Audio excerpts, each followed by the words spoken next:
The greatest athletes in the world share something you don't see in highlight reels. It's not talent, it's not discipline, it's not even obsession. It's something darker. No fear when everyone else is paralyzed. No guilt when they destroy someone's career.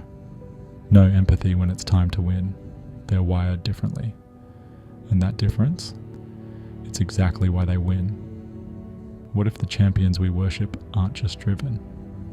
What if some of them are psychopaths?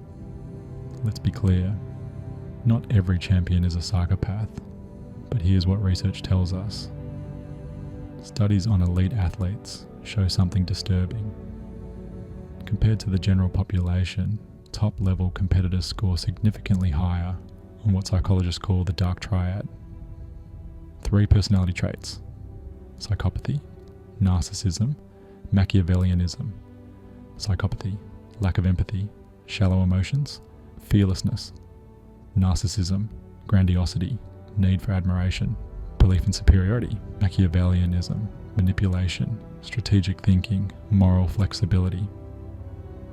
Now here's the uncomfortable truth. In the world of elite sports, these aren't weaknesses, they're advantages. Think about it. To reach the top, you need to ignore pain, yours and others. You need to believe you're better than everyone, even when you're not. You need to manipulate coaches, teammates, opponents, the media. You need to bend or break rules without hesitation. You need to switch off the part of your brain that says, maybe I shouldn't destroy this person. And that's exactly what separates champions from everyone else. Not heart, not passion, cold, calculated, ruthlessness. But before we dive deeper, let's talk about what this actually looks like in practice. Because psychopathy in sports isn't what you see in movies. It's not someone with a knife in a dark alley. It's someone shaking your hand with a smile while calculating exactly how to break you. It's the fighter who trash talks an opponent for months. Not because they're angry, but because they studied what makes that person lose control. It's the cyclist who sees a teammate struggling and doesn't help. Not out of spite, but because helping doesn't serve their goal. It's the quarterback who throws a teammate under the bus in a press conference. Not because they hate them, but because it protects their image. This is functional psychopathy. High performing, socially acceptable, even celebrated, and most importantly, it wins. Let's break down why this works.